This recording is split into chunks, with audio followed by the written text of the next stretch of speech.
This is a really interesting conversation from today. We don't often pay attention to the polling mid-cycle that talks about, this would be this many seats, because it's not election day.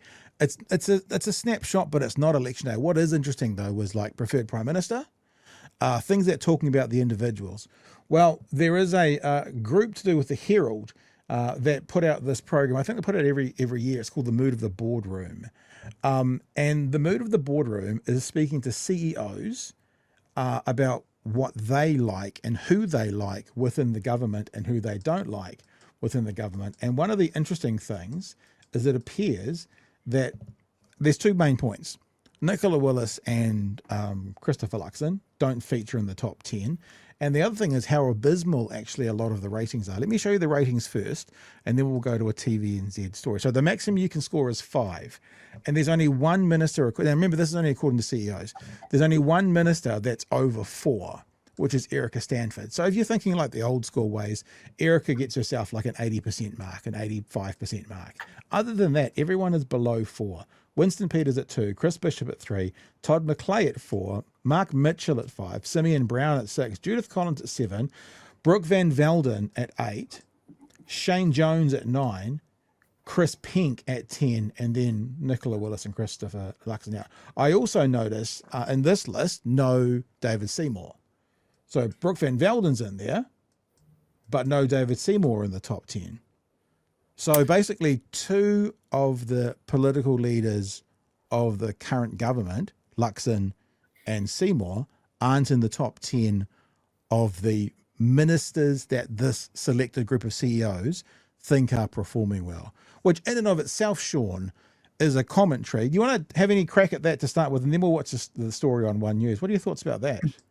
My thoughts, the first thought I had was it was kind of a mixture of not surprising, but at the same time, I don't see what more Luxon can do to appeal to CEOs more than what he's already done. Yeah. You've got to consider the fact that he has the fast track bill. He has done tax cuts for the wealthy. We have seen a $4.3 billion wealth transfer from middle and lower income earners to the top 1% earners in this country. I want to know what these CEOs want from Luxon. I want to know what more can Luxon do for them. Is this a case of he hasn't done enough? I don't see how, because if you are a CEO, I do not know of a more pro-CEO prime minister in my memory. And by the way, we had John Key. Yeah. I want these guys to, I'm kind of weirdly enough defending Luxon here. What more do you want from the guy? Another couple of standouts there. I want to speak about 2 people who were in that top ranking. The first was Erica Stanford. Yep. I think the left should panic if Erica Stanford were to take Luxon's position. Mm-hmm. And I kind of speak as a teacher there. So a misconception about Erica Stanford is that she has the stain of the teacher strikes on her. No, she doesn't. Do you know who has that stain? Judith Collins. Yeah. Judith Collins was the person that they pushed out and and she was the one who kind of absorbed all the heat so that Erica couldn't. I wouldn't be surprised if they did that on purpose as a way of protecting Erica, because when you see Erica in interviews, she comes across as far more of a moderate, far more of a sensible voice. And if the choice is between her and Hipkins, I think Hipkins should be kind of worried. Sorry, I've been saying for a couple of months now that I think Erica Stanford is the next leader of the National Party. It was interesting this week when they were starting to talk about Nicola Willis and the terrible GDP results, and also Luxon not being able to get traction in the polls. Maybe the rolling conversation might be having.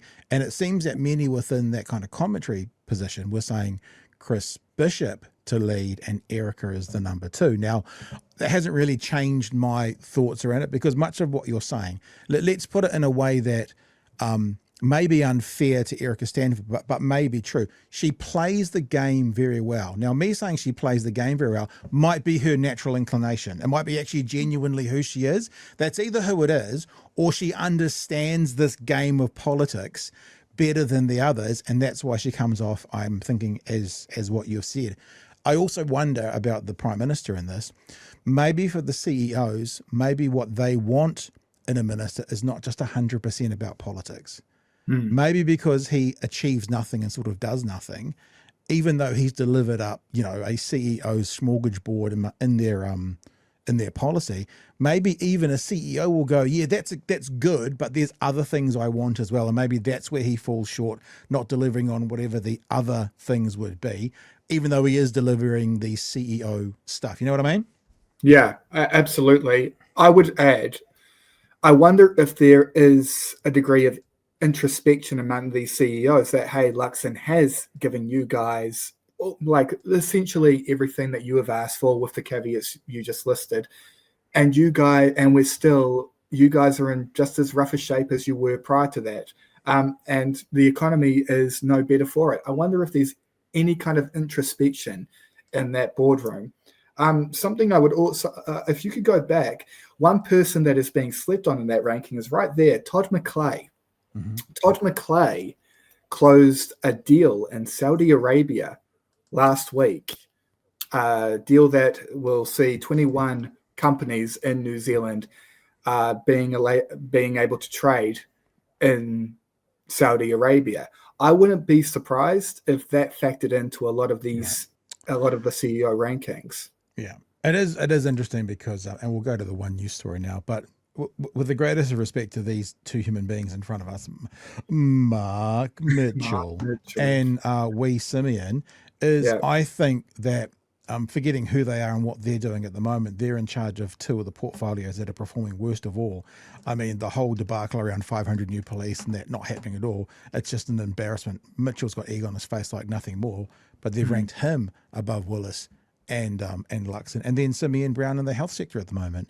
Like nothing good is coming from the health sector at the moment. So it's fascinating. I'd like to see the rationale as to why these people who are doing like terrible jobs and in their ministries performing really poorly are still ranking higher than the Prime Minister and the Minister of Finance. But let's go to the one news story now and have a look what coverage they had to say about the whole ranking system. Christopher Luxon's taken a hit in popularity amongst some of the country's most powerful business leaders, with Nicola Willis's performance as finance minister also under scrutiny. This follows worse than expected economic results recently. Political editor Mikey Sherman has more.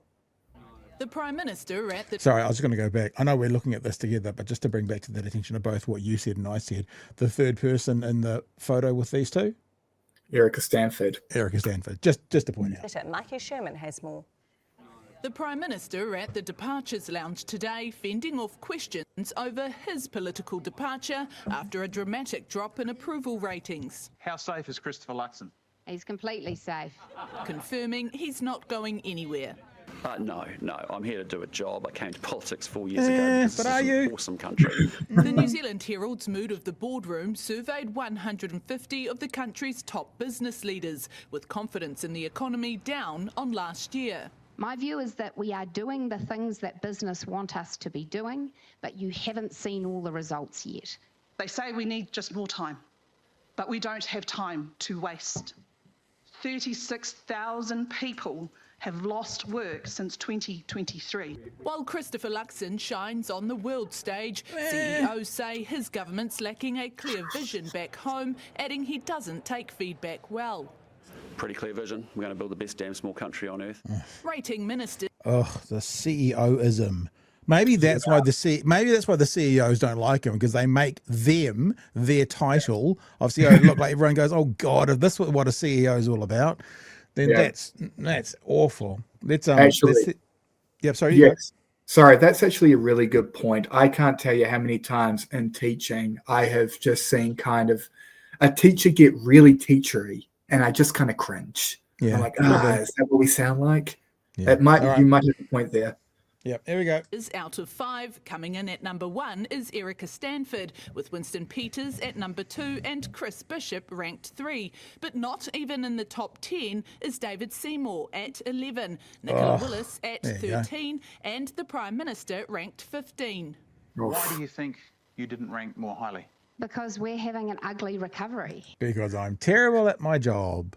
That's why. And Pretty people are much. feeling it. Yeah.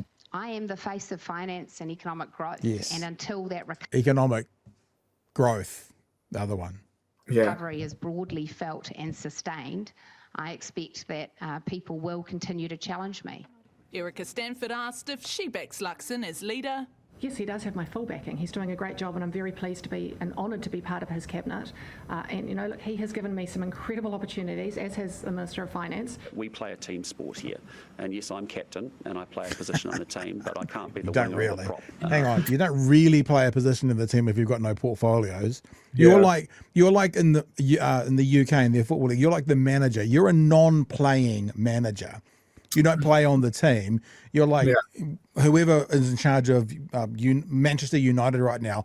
The manager is in charge of the team, but he doesn't play. You are a non-player. You don't play on the team, Mr. Luxon. You're the manager who sits on the sideline. I was going to say something which would have sounded complimentary, but, you know, who lets all the stars run out and kick the ball around. But you know what I mean. The actual players play the game. Team sport here, and yes, I'm captain, and I play a position on the team, but I can't be the winger or the prop as well. And it's important that I put the right people on the right assignments. Ranking Labour's front bench, number 1 is Barbara Edmonds, followed by Kieran McAnulty, with leader Chris Hipkins at 3. But Labour's lineup overall is rated poorly. Hang on.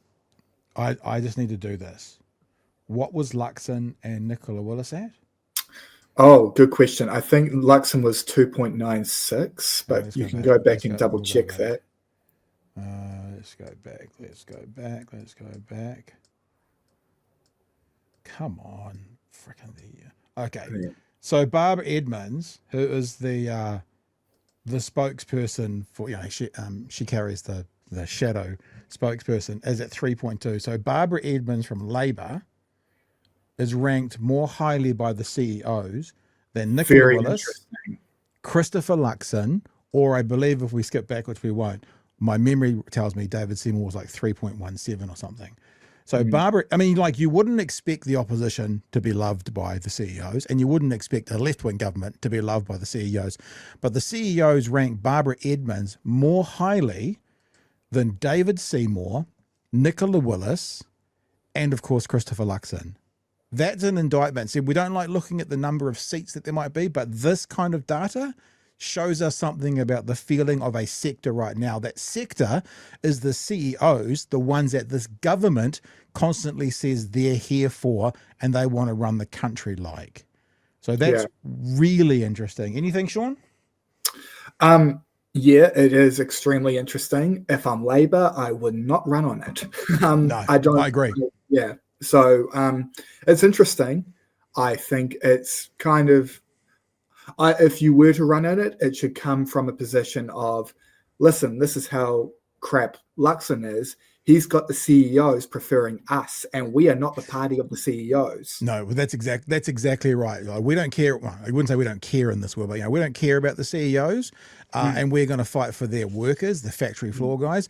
But even though we don't care about the CEOs, Barbara Edmonds is still ranked by those CEOs more highly than the current Minister of Finance. That's a pretty compelling message, and that's pretty embarrassing for this government. Well, very damning.